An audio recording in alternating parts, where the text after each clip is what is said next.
Well, hi. Welcome to the Marmon Museum. Glad you came by today. I'm just going to do a quick walkthrough of the cars that you're going to see today, kind of have you uh, get more familiar with what's in the collection. We're going to, right here in front, we're just going to kind of go down and talk about each car. But this car here is a 1916 Marmon Model 34A raceabout. It's got a custom body.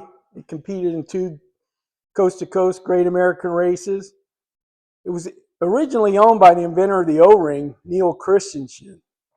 He used it as a prototype because he got a lot of patents on an air start system, an air clutch, and air brakes, and still they're all operative today.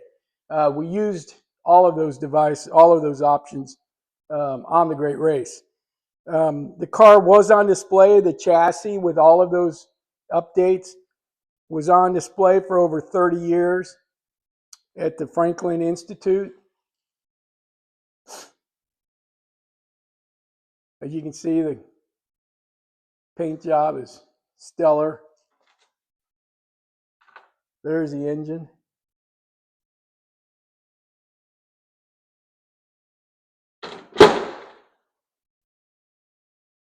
And second, here, right in the lineup, a little bit on age, but this is a 1911, his oldest Marmon. It's a speedster, model 32. We all know about the Wasp, number 32, that won the first Indianapolis 500 in 1911. But almost everybody forgot that there was another Marmon in that race that also placed fifth. And it had a four-cylinder engine, the same four-cylinder engine that this Marmon right here has. It was driven by Joe Dawson, came in fifth. And then Marmons never raced in the Great American Race again. You can see the mother-in-law suite here, or mother-in-law seat here on the end. If you don't like your mother-in-law much, you can stick her out there on that seat. It's a really fun car. They've done some tours in it. Did the Great Race the last year. The dad did the Great Race in this car. Really a sweet car. Another brass era car. A lot of interest in this car. It's 1913 Marmon touring car. I don't know much about it. It's an older restoration. Dad bought it like this. We never really dug into it and overhauled anything. It's just a good, solid driving touring car. Lots of brass. All the things you would expect of a car in this era. Really is kind of a chitty chitty bang bang car.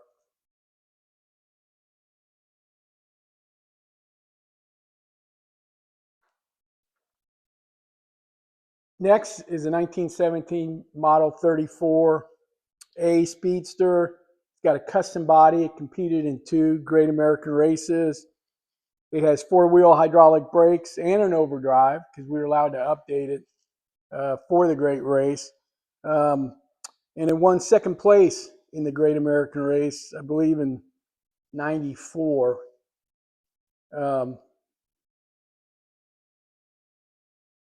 One of the first, it is the first Marmon that Dad restored.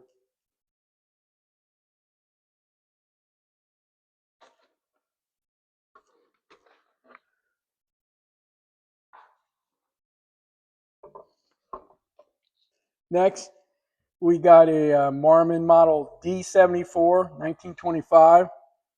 These, Marmon was known as a luxury car manufacturer, and the production for 1925 was 4,160 units, though it's believed that only less than 100 of those were this body styling. It featured the unique three-panel windshield. This Marmon had an inline six-cylinder, 350 cubic inch, 74 horsepower with overhead valves. Cost was pretty pricey back then in 1925. Cost was $3,900. So only the rich and the famous are buying cars like that. Next is a 1917 Marmon Model 34A. It's a cloverleaf roadster, so it's a pretty unique body style. It was called a cloverleaf because had to enter the back seat between the two front seats. There was an opening with two of the front seats. And the one door over on the passenger side is a suicide door. So it opens up to catch air, and the other one opens the other way.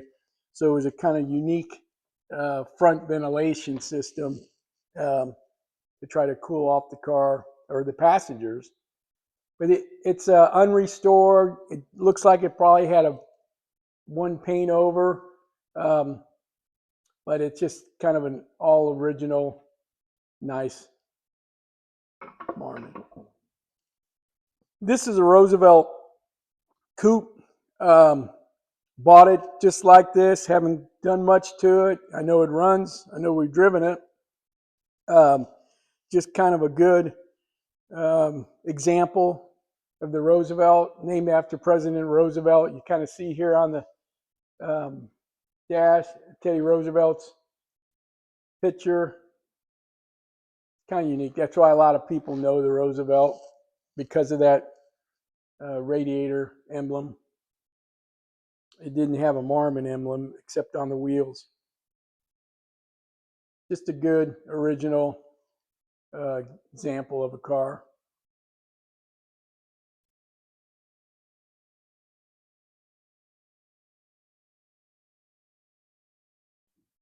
And here's a 1919 Marmon, Model 34B, 4-passenger touring. This is the only model like it known to exist. It was originally, Dad got in a bunch of cardboard boxes from a guy who tore apart, and he put it back together, restored it. It was in the 1997 Peking to Paris International Rally, and in the Great Race in 1998 and 1999. We drove it at 2 years. It's a hoss. It's got lots of power, lots of torque. He did a beautiful job restoring that. One of my more favorite cars to drive. This is a 1927 Little Marmon. We drove this in the, gosh, what does it say on the side? The 2001 Great Race. This one we did the Great Race without a support vehicle at all. It was just Dad and I. We drove it to the start of the race and finished in Pasadena. This was Marmon's first 8-cylinder vehicle with overhead valves, and it was advertised as the most efficient engine ever made. It still has the original mechanical brakes on all 4 wheels, but since Marmon had a reputation of being a big, large luxury car, this model was not well received and was only produced for about a year, and then it was discontinued. But still, pretty unique, sweet little car. This is a 32 Marmon 8125. This was one of the last luxury cars built by Marmon before they closed in 33. The Depression was kind of coming in the end, and most of the cars built in 32 were stylish and flashy, just like this, kind of like a gangster car. It's the combination of the cylinders and the horsepower, that gave Marmon its name. And yeah, this would be one of the last series they did before they went bankrupt.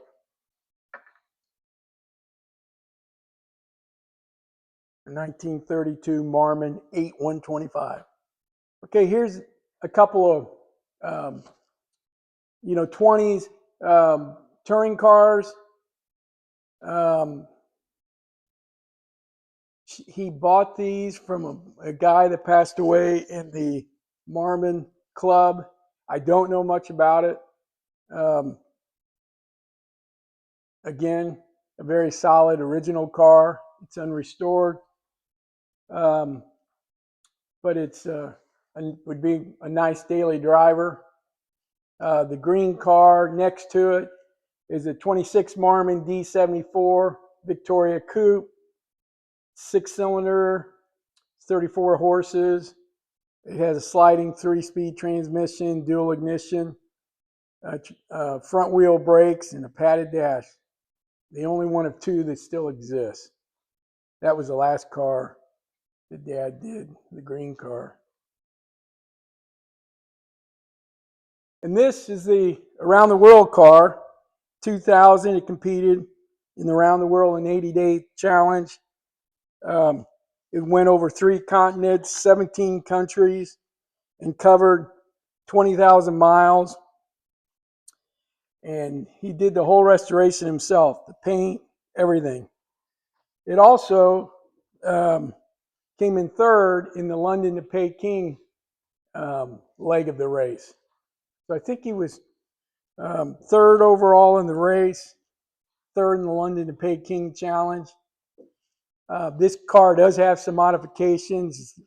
They were able to modify the cooling system, and he put some more gauges on it so it can monitor the temperatures of the engines and stuff. Very cool car with a solid racing history. This is the 1931 V16 Marmon 4-door sedan.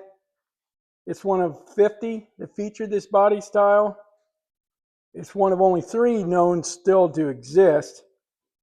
It had a complete world-class restoration in 2007. It's been shown at the Mila Island Concourse, Keeneland Concourse, and was named the most elegant closed coach work at the Alt Park Concourse. There was, what was it? It was 144-inch wheelbase, 16-cylinder, 200 horsepower, 490 cubic inch overhead valves, 2-barrel downdraft carburetor, and crankcase ventilators. The engine is made of aluminum alloy and weighs about 930 pounds.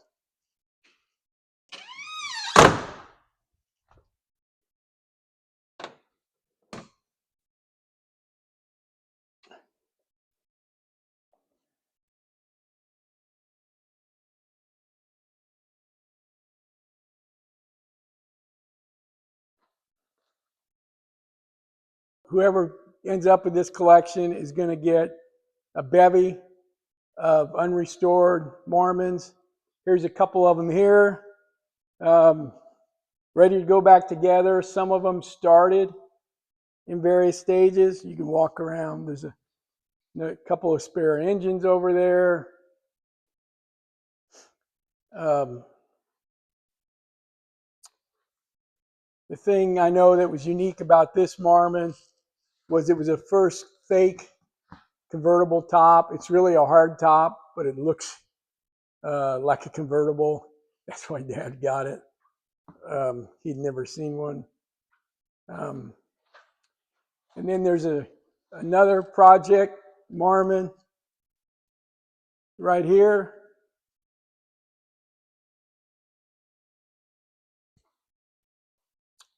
Here's a little Marmon model midget racer he was going to put back together. So he's thinking about putting a V16 engine in it. And we do have an additional V16 engine that would go with the collection. Here's another project car.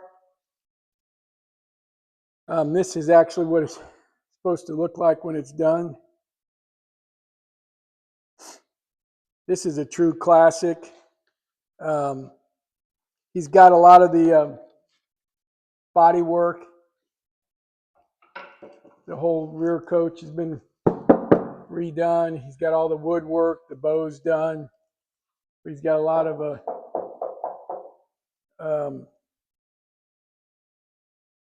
body work already done on this.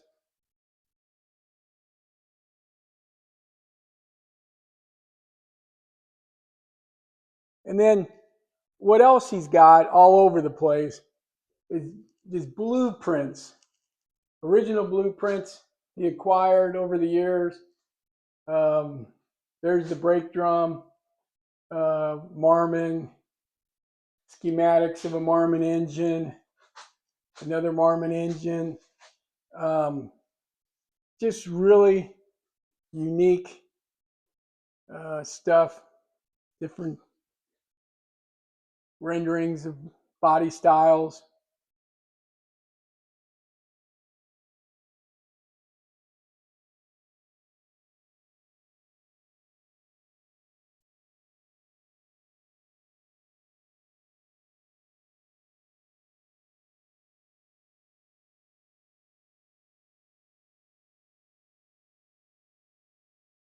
Cases are full of Marmon memorabilia.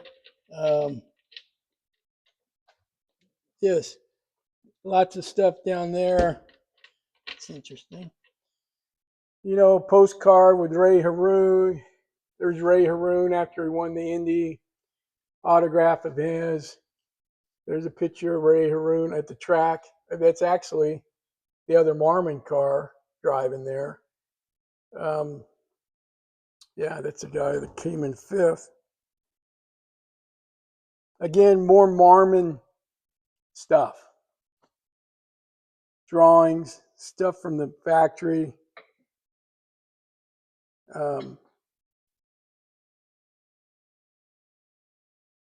Old ads. And you can see all the old Marmon signage up above. It'd look good in somebody's man cave. Here's Howard Marmon's briefcase that he had. Dad bought that at an auction somewhere. Just more Marmon signage, memorabilia, advertisements.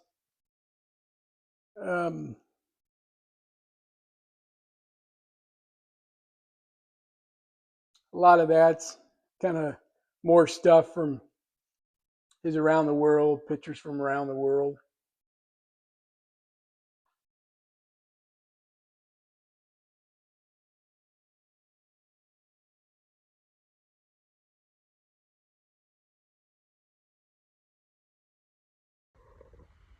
Magnetos, coils.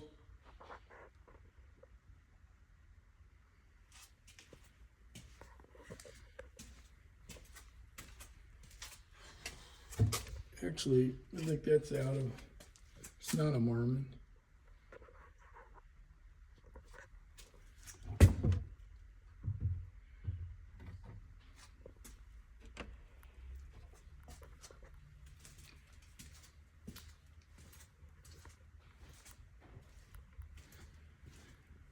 More Marmon.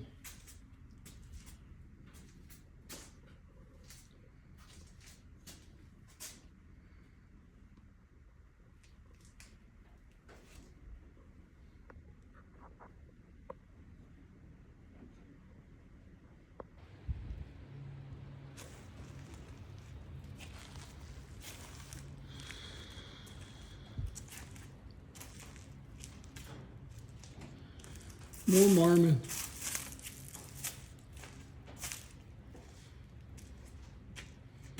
Extra engines. Extra hubs. Bumpers.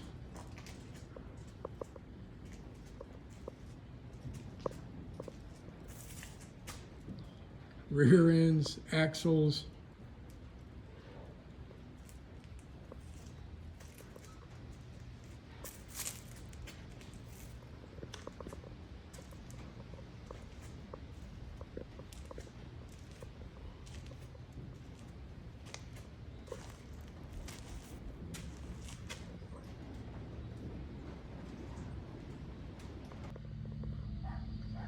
Here's barn full of Marmon parts.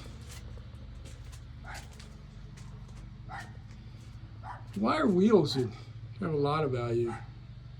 They'd probably fit other big Packard, Duesenberg type vehicles. Some wood ones. A lot of wire. Steering column.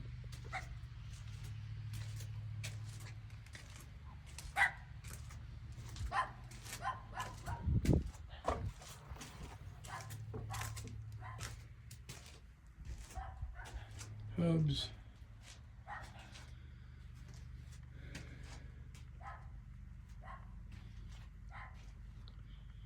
Spare tire holders. Fenders. Running boards.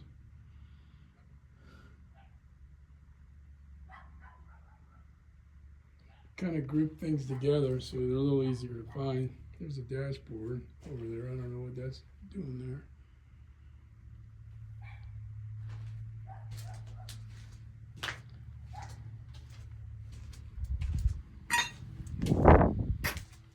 Even more.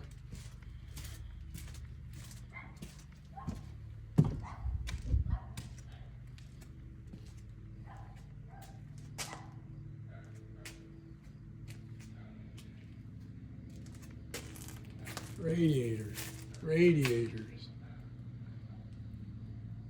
seat, hood,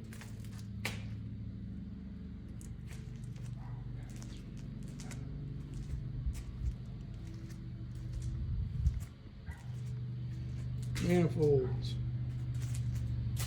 engine,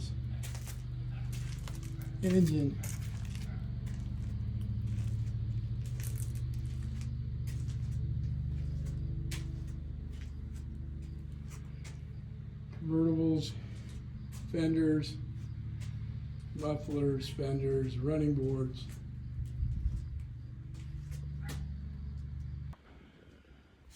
There's a lot more parts, all Marmon.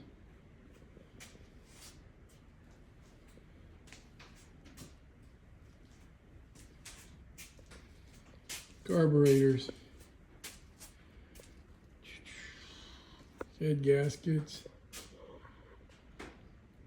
medallions, cowling, just somebody could sell parts the rest of their lives.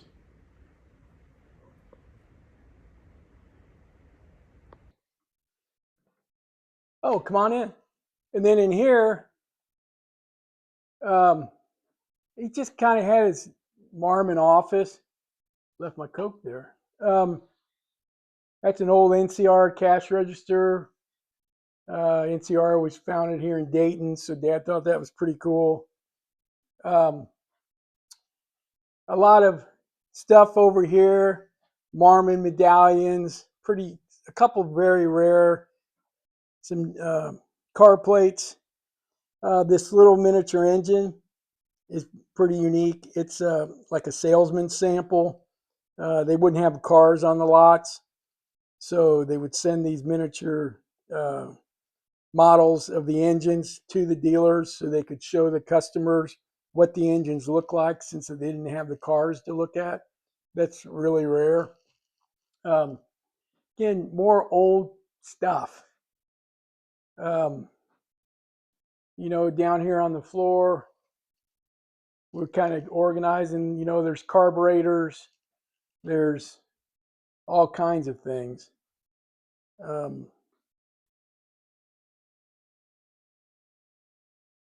There's a picture of Howard Marmon up there.